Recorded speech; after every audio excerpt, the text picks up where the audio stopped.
Selamat pagi rekan-rekan media semua, media televisi, eh, cetak dan elektronik yang hadir pada pagi hari ini.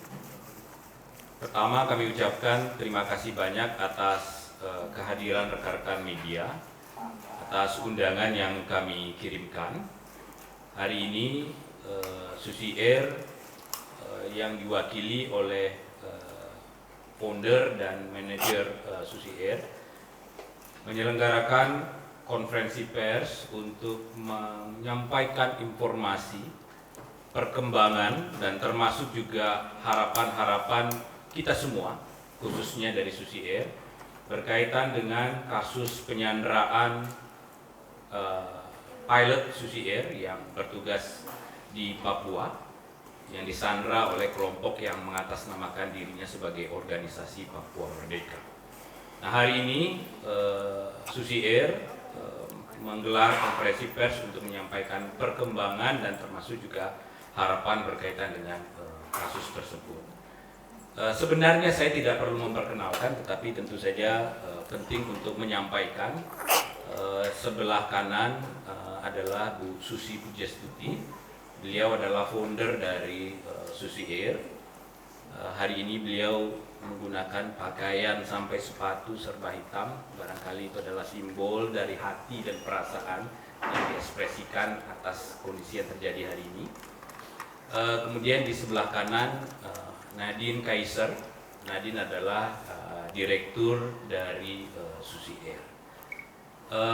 Secara langsung kami akan memberikan kepada Ibu Susi pertama kali untuk menyampaikan perkembangan dan harapan beliau sebagai founder Susi Air berkaitan dengan kasus pembakaran dan penyanderaan yang sudah berlangsung selama kurang lebih 22 hari ini. Kepada Ibu kami persilakan. Assalamualaikum warahmatullahi wabarakatuh. Waalaikumsalam. Kawan-kawan media, saya ucapkan terima kasih. Sebetulnya beberapa hari ini kalau dihitung sudah dari kejadian penyanderaan dan pembakaran pesawat Susi Air ini sudah 22 hari. Kita semua prihatin, berduka, dan kita tetap berharap dan berdoa bahwa akhirnya pilot kita, saudara Phil Mertens, Kapten Phil Mertens ini bisa dibebaskan tanpa syarat kalau bisa. Dan untuk saya, keterangan resmi nanti kejadian dan apa mungkin bisa dari Pak Donald bisa disampaikan. Saya hanya ingin menyampaikan Susi Air telah berkiprah di Papua dari tahun 2006. Dari 1 pesawat, 2 pesawat, sampai akhirnya ada 22 pesawat terbang di Papua.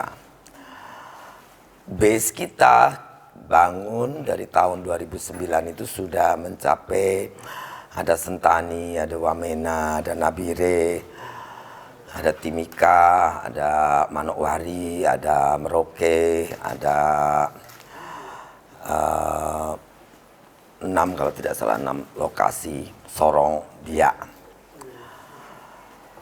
Rata-rata setiap hari pesawat kita terbang kurang lebih dari 60 sampai 100 penerbangan setiap hari. Dengan 2 jenis pesawat, yaitu Caravan dan Pilatus Porter. Mulai tahun 2012 Susi Air mendapatkan kontrak perintis dari pemerintah. Maka kita terbang menerbangi rute-rute perintis yang karena waktu itu 2012 Merpati dan lain semua sudah selesai, tidak melakukan penerbangan lagi. Jadi kami mendapatkan amanah dengan kontrak pemerintah untuk menerbangi rute-rute perintis. Rute perintis itu adalah rute-rute yang ditentukan oleh pemerintah untuk diterbangi dan 65% disubsidi oleh pemerintah. Jadi tiketnya tiket murah, 250.000 saja kita jual. Sebagian dibayar oleh pemerintah kepada kami.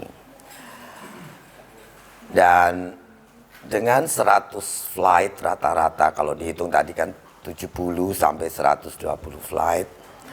Kehadiran Susi Air tentunya sangat signifikan di Papua.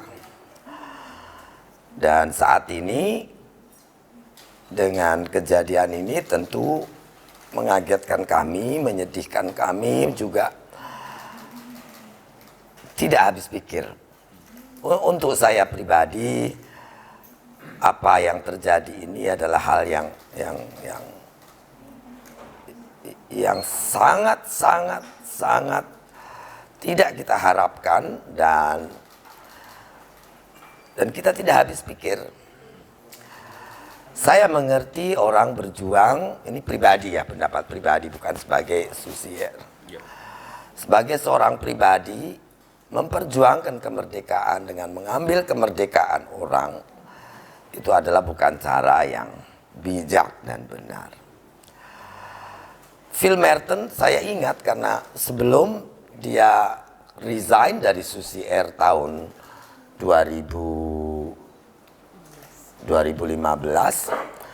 adalah salah satu pilot terbaik saya, terbaik Susi Air, pilot terbaik dari Susi Air.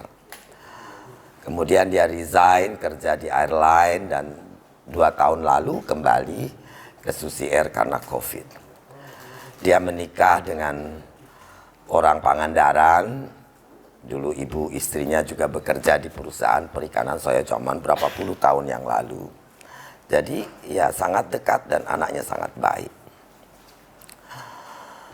Nah, beredar rumor bahwa apa katanya itu sangat tidak benar, yang mengatakan bahwa mungkin Phil Merton bersama dengan OPM atau apa. Tidak ada, karena dia adalah seorang bapak rumah tangga. Saya kenal pribadi dengan keluarga istrinya.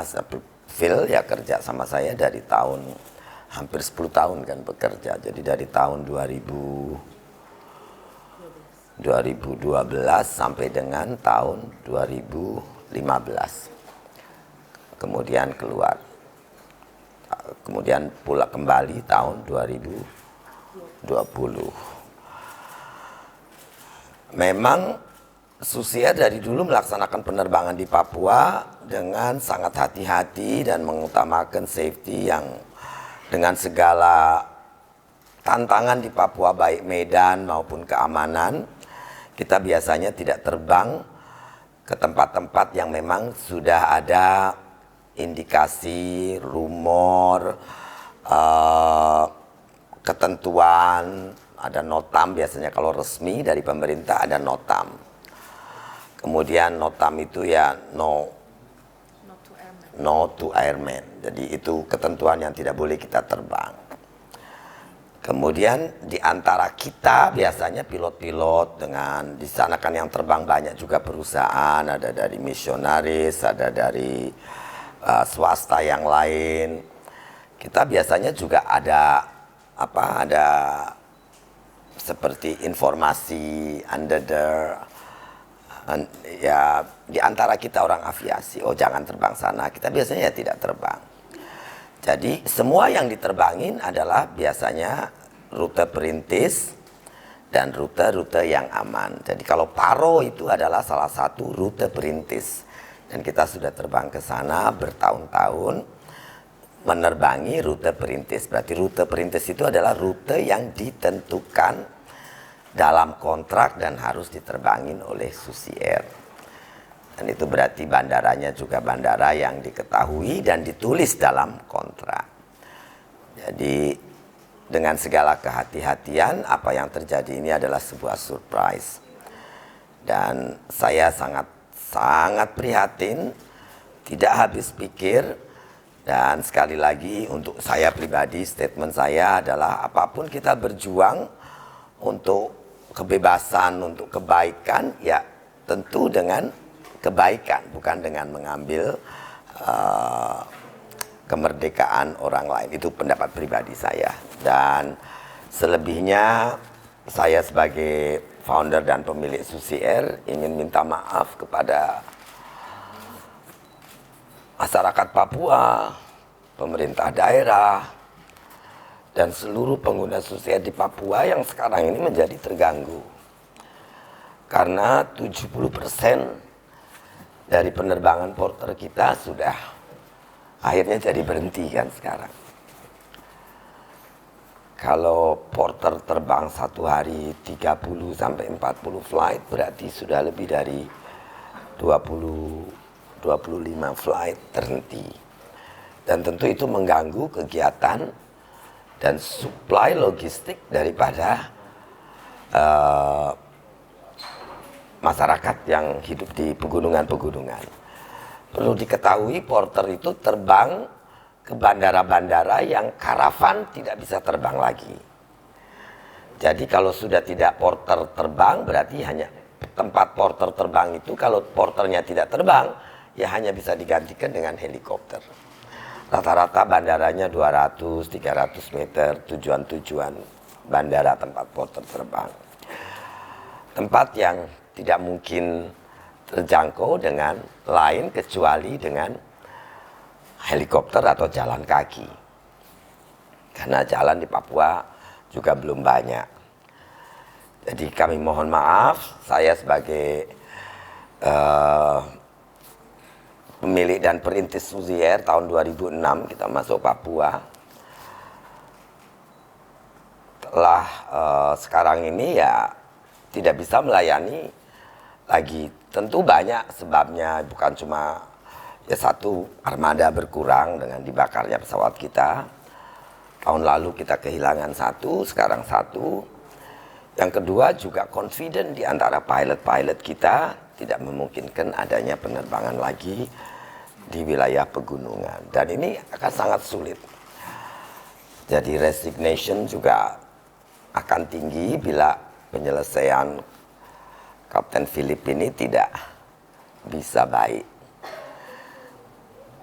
Saya berharap semua sadar, pemerintah daerah, tokoh-tokoh masyarakat Papua, dan organisasi yang mengaku Papua merdeka, bahwa kepentingan masyarakat untuk bisa mendapatkan kebutuhan pokoknya dan akses transportasi itu adalah hak-hak kemanusiaan yang tidak bisa dihilangkan begitu saja. Dari saya pikir cukup. Mungkin Pak Donald akan memberikan lanjutan. Sekali lagi saya juga ucapkan terima kasih kepada pemerintah pusat, TNI Polri, pemerintah daerah, tokoh masyarakat yang telah mengupayakan dengan negosiasi dengan segala cara untuk bisa membebaskan Kapten Philip Mertens. Walaupun sampai dengan hari ini upaya-upaya terus dilakukan, masih belum ada hasil, tapi kita tidak boleh putus asa. Dan saya mohon doa dari semua, tragedi ya, kalau dibilang tragedi ini bisa berakhir dengan baik dan memulihkan kembali kegiatan operasional penerbangan Susi Air seperti semula melayani. Dari sisi bisnis tentu ini juga kehilangan yang sangat besar, tapi lebih untuk saya adalah humanity, kemanusiaan, dan hak-hak masyarakat untuk memenuhi kebutuhan pokoknya atas transportasi dan natura. Karena itu kan kita juga mengangkut bahan bakar, mengangkut makanan, mengangkut segala macam yang dibutuhkan, membawa yang sakit untuk dapat pengobatan, membawa program-program pemerintah untuk kemajuan masyarakat Papua. Ya, saya mohon doa semua ini bisa berakhir dengan baik. Dan sekali lagi saya ucapkan terima kasih untuk semua yang telah terlibat mendukung usaha, upaya pembebasan Kapten Philip Mertens, baik pemerintah pusat, pemerintah daerah, TNI Polri, terutama para tokoh-tokoh adat dan juga TNI Polri yang terlibat langsung di Papua, dan juga pemerintah daerah yang terus mengupayakan. Sekali lagi terima kasih dan mohon doanya. Akhirul kalam, assalamualaikum warahmatullahi wabarakatuh. Jadi mungkin langsung saya serahkan kepada Donald. Baik, teman-teman, ada 3 hal yang disampaikan oleh Ibu Susi dan juga berkaitan dengan perkembangan penyanderaan yang sudah berlangsung selama 22 hari. Memang belum ada hasil signifikan dalam arti pil belum ditemukan. Ada 3 hal penting yang Bu Susi sampaikan tadi. Yang pertama itu dengan segala kerendahan hati, Susi Air meminta maaf kepada masyarakat Papua secara umum dan beberapa penerbangan yang harus dibatalkan karena insiden pembakaran dan kondisi keamanan. Bu Susi menyampaikan 70% penerbangan dengan pesawat Pilatus Porter itu tidak bisa beroperasi. Paro misalkan, di mana tempat pembakaran itu terjadi, menjadi zona merah atau red zone yang tidak boleh dimasuki oleh pesawat komersil atau yang di luar institusi negara. Dan tidak hanya itu, daerah-daerah lain juga menjadi daerah merah, sehingga 70% penerbangan porter itu menjadi terganggu. Hampir 40% penerbangan di Papua secara umum itu menjadi batal dan tidak bisa beroperasi. Jadi tadi 70% pesawat jenis Pilatus Porter karena dia harus masuk ke daerah-daerah pegunungan, daerah-daerah yang tidak bisa diakses oleh jenis pesawat kecil karavan. Dan terhadap pesawat karavan sendiri ada 40% penerbangan yang terpaksa kemudian tidak bisa beroperasi. Apa yang kita mau sampaikan, dan dari hati yang paling dalam Bu Susi tadi menyampaikan permohonan maaf kepada masyarakat Papua atas kondisi ini. Jelas ini bukan situasi yang diinginkan. Susi Air tentu merugi secara finansial, tetapi tentu yang lebih dirugikan adalah masyarakat Papua secara lebih luas. Yang dulu bisa diakses dengan pesawat, sekarang sebagian masyarakat terpaksa kemudian kembali berjalan barangkali ya, memasuki hutan untuk bisa mengakses satu tempat ke tempat yang lainnya. Itu yang pertama, berkaitan dengan operasional. Yang kedua, bahwa Bu Susi menyampaikan ucapan terima kasih atas upaya tidak henti yang dilakukan oleh institusi negara, pemerintah pusat, pemerintah daerah, TNI, Polri, kemudian pimpinan adat, pimpinan keagamaan yang berupaya melakukan langkah-langkah terbaik untuk menemukan pil. Tentu saja kita berharap institusi negara tidak lelah untuk berjuang terus. Susi Air akan berkontribusi dalam batasan yang memang dibolehkan dan diizinkan untuk melakukan kontribusi untuk hal itu. Tetapi tentu frontliner dan garda terdepan dalam penyelamatan ini kita sangat berharap dan mengandalkan institusi negara yang memiliki otoritas untuk itu. Dan yang ketiga, ada catatan internal yang disampaikan oleh Bu Susi tadi bahwa PIL adalah seorang kapten yang sudah lama di Susi Air sejak tahun 2012, dan Susi Air menilai beliau adalah seorang pilot yang berkinerja baik, berintegritas dengan pengalaman yang luar biasa karena memiliki kemampuan menerbangkan beberapa jenis pesawat. Nah, jadi jangan sampai ada pihak-pihak yang melakukan spin informasi seolah-olah kemudian beliau adalah orang yang terafiliasi dengan kelompok-kelompok tertentu. Itu sangat kita hindari. Yang namanya orang berada di tempat yang tidak diinginkan, tentu dia harus kemudian menunjukkan kondisi yang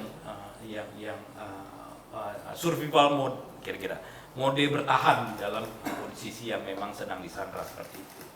Nah, itu kawan-kawan media, 3 hal yang disampaikan oleh Bu Susi berkaitan dengan perkembangan penyanderaan dan pembakaran pilot Susi Air, Kapten Philip Marken. Selanjutnya kita berikan Q&A, ada 3 saja kepada rekan-rekan media karena keterbatasan, nanti bisa pendalaman doorstop. Silakan Mas, tengah, kiri, sisi kanan dari media. Silakan. Ya, selamat pagi Bapak saya Adi dari Tirto. Ada beberapa pertanyaan. Yang pertama itu, apakah pihak dari Susi Air telah berkomunikasi dengan pihak pemerintah Selandia Baru ataupun bahkan untuk bisa berkomunikasi dengan DPPB? Nah, yang kedua kan Susi Air memiliki peta atau jalur zona merah. Lantas Paro adalah salah satu rute yang termasuk dalam kontrak penerbangan. Apakah Susi Air bakal mereroute? Nah, dari routing meski telah bertahun-tahun masuk ke daerah Paro juga dan sekitarnya, khususnya di pegunungan. Yang ketiga, jika porter dan karavan itu tidak bisa masuk, lalu apakah bakal ada cara pengganti untuk suplai logistik masuk ke daerah tersebut atau ke daerah zona merah secara umum misalnya? Yang keempat, TPPB itu minta stop penerbangan masuk ke Nduga, tapi Paro kan menjadi salah satu rute dan artinya harus dilakukan penerbangan di situ. Lantas bagaimana mitigasinya?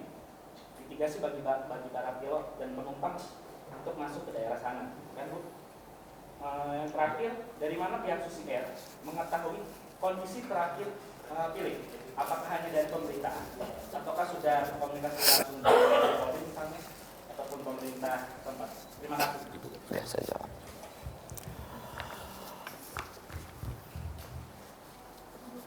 Zona merah itu yang menentukan adalah pemerintah dan biasanya diinfokan kepada kami.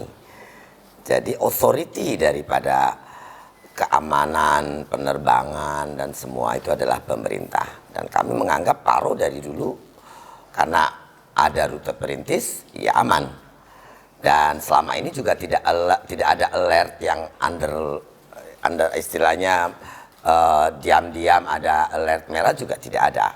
Jadi biasanya kita semua dunia aviasi sendiri punya batasan-batasan yang unwritten.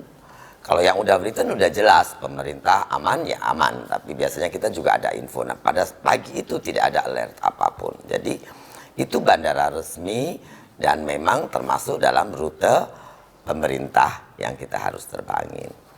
Yang kedua tadi tentang jenis pesawat porter. Jenis pesawat porter. Kalau porter tidak bisa masuk, yang bisa masuk hanya helikopter. Dan Duga itu bandaranya banyak, Kabupaten Duga. Ada beberapa yang memang zona merah, seperti Dorakma untuk kita tidak terbang. Kemudian ada Mapenduma misalnya, kita juga tidak terbang. Nah, jadi kalau Paro itu tidak termasuk dalam zona merah.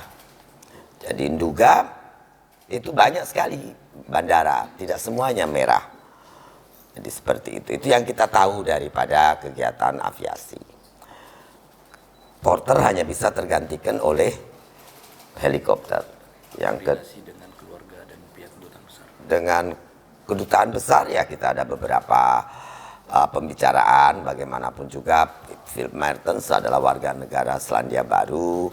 Kemarin juga saya baru ketemu dengan duta besar, jadi kita ya menunggu tentunya yang paling berwenang dan mengetahui kondisi semua sekarang ini sesuai dengan kemarin pernyataan Panglima Pangkogap Wilhan bahwa Pangkogap Wilhan 3 bahwa dan Pangdam Cendrawasih sampai saat ini memang kondisi sipil yang kita tahu ya waktu beredarnya foto yang dikirim oleh mereka. Dan saat ini seperti sesuai dengan pernyataan Pangkogap Wilhan belum tahu posisinya di mana karena mereka juga berpindah-pindah tempat. Seperti itu kira-kira. Terima kasih. Pojok kiri, Mas. Ya, langsung. Saru, Ibu dari Jawa Pos pertama, saya ingin tanya terkait dengan tadi yang disampaikan oleh aparat TNI Polri di sana. Kami memahami ada batasan-batasan informasi karena ini yang diutamakan adalah keselamatan. Tapi tentu pihak keluarga PIL dan di Indonesia maupun di Selandia Baru ingin tahu juga bagaimana sebenarnya langkah-langkah konkret yang dilakukan aparat TNI Polri di sana yang bisa mereka terima informasinya terkait. Yang kedua terkait tadi khususnya menyampaikan ada 70% pengurangan penerbangan untuk porter itu pengaruhnya akan seperti apa sih untuk masyarakat di Papua selain memang tadi kesulitan untuk logistik dan sebagainya. Apakah memang 70% penerbangan itu juga setiap hari full Slot safety flights. mengantar Ya. bahan makanan atau 20. masyarakat yang melakukan penerbangan? Oke, get point. Oke. Berita yang kita dapat ya, berita resmi dari pemerintah, TNI, Polri itu yang kita bisa dapat, dan itu juga yang keluarga dapat. Dan kita berkomunikasi, tidak ada jalur lain untuk komunikasi tentang keberadaan atau status kejadian ini sejauh mana, ya kita hanya bisa dapat karena susahnya medan dan juga keterbatasan jalur komunikasi di sana. Dan kita hanya menunggu tentu dari upaya-upaya yang terus dilakukan. Saya dengar pemerintah daerah juga terus melakukan soft approach, TNI Polri juga melakukan persiapan-persiapan untuk bila semua sudah selesai untuk penjemputan dan lain-lain. Itu saja yang kita tahu. Kita tidak bisa tahu lebih banyak lagi, ya itu yang kita tahu yang diumumkan oleh pemerintah. Yang kedua, berapa besar? Kalau tadi saya bilang 70% dari penerbangan Porter, kurang lebih 20 flights. Porter bisa mengangkut 7 sampai 9 orang penumpang. Kalau barang sekitar 900 kilogram. Jadi 20 flight per hari kali, kalau barang sekitar 900 kilogram, kalau orang 7. Ya itu kira-kira hitungan realnya. Jadi kalau beras, makanan, kemudian fuel, ya kita cuma bisa bawa 900 kilo. Orang 7 sampai 9. Ya pasti berdampak. Untuk kemanusiaan saya yakin dampaknya besar. Ada yang sakit, tidak bisa berobat, tidak bisa di medevac. Ya mungkin makanan juga makin hari makin berkurang. Ya pasti sangat sulit untuk bayangan saya. Ya. Terakhir, Ibu, ya, terkait adanya peristiwa penyanderaan ini, apa langkah selanjutnya yang akan dilakukan oleh pihak maskapai untuk meminimalisir agar tidak terjadi kasus serupa ke depannya? kita sudah suratin untuk meminta jaminan keamanan. Ya kita sudah minta surat jaminan pengamanan apabila ada kegiatan penerbangan perintis ke tempat-tempat yang memang sudah ditentukan. Yang kedua, sebetulnya kalau civil aviation itu kan very regulated. Jadi semua sudah ada aturan tertulis apa semua. Jadi mitigasi safety juga sebetulnya sangat-sangat strict. Ya. Nah memang ya ke depan kita akan lebih hati-hati lagi. Nah, namun kecenderungan memang sekarang menjadi ya traumatis untuk pilot-pilot kita yang lain. Jadi ada kemungkinan mungkin untuk ke depan mau tidak mau kita akan, kalau pengamanan ini nanti ke depan tidak bisa kita yakinkan penerbang-penerbang kita, ya mau tidak mau harus dikurangi kan penerbangan. Itu saja. Dan sekarang memang sudah berkurang 20 flight kurang lebih sehari. Boleh Bu? Atau Ya one more. One Just more. one more. Saya Dian, saya dari Australia. Kasus ini jadi perhatian internasional karena dia WNA. Saya ingin tahu Bu, Susi Air hiring berapa banyak misalnya, kenapa tendensinya untuk WNA pilotnya, terus yang menarik buat mereka kenapa, terus bagaimana asuransinya untuk memastikan mereka itu aman di sana? Kenapa WNA? Karena memang pilot-pilot kita yang untuk terbang di wilayah-wilayah Papua sangat jarang. Biasanya Susi Air sekarang mungkin kurang lebih 90 orang pilot Indonesia. Ya 75% Indonesia, 25% pilot dari luar. Kebanyakan yang luar itu ya yang bus pilot tadi, yang pegunungan-pegunungan. Dan mungkin juga karena resiko medan dan lain sebagainya, memang kita cuma bisa dapat untuk skilled bus pilot ini ya dari rata-rata yang mau tinggal ya dari luar. Jadi saat ini kurang lebih 75% pilot Indonesia, 25 yang pilot Indonesia rata-rata terbang di Sumatera, Kalimantan, di Papua sebagai co-pilot. Tapi kalau porter itu kan single pilot. Jadi porter itu biasanya yang sudah sangat qualified. Dia tidak akan masuk menjadi captain di porter kalau jam terbangnya di bawah 2.000-3.000. Hampir tidak mungkin. Dan biasanya dia sudah melewati di Susi Air penerbangan di Jawa, Sumatera, Kalimantan, baru dia apply untuk Papua. Papua pun kita bagi lagi, ada flatland, ada mountain. Nah mountain kita bagi lagi, ada mountain caravan, ada mountain porter. Mountain caravan dan porter berbeda jauh. Kita tidak akan terbang dengan porter kalau masih bisa dengan caravan. Jadi ya itu kira-kira mitigasinya seperti itu. Jadi biasanya pilot yang very skillful, ready untuk mendapatkan tantangan alam di Papua dan qualified secara training di kita. Dan assurance ya kita percaya bahwa pemerintah bisa mengamankan keamanan penerbangan kita. Itu. Assurance-nya itu. Oke, rekan-rekan media, menurut saya cukup ya. Bagi kami, sekali lagi kami sampaikan harapan terbesar dari perusahaan bahwa kita yakin dan percaya bahwa pemerintah, TNI, Polri, pimpinan agama terus berupaya secara maksimal untuk melakukan pencarian dan penyelamatan terhadap pilot Susi Air. Apa yang dilakukan oleh Susi Air di Papua itu adalah bagian dari mandat negara oleh Presiden Republik Indonesia menghubungkan daerah-daerah terisolasi dari Papua.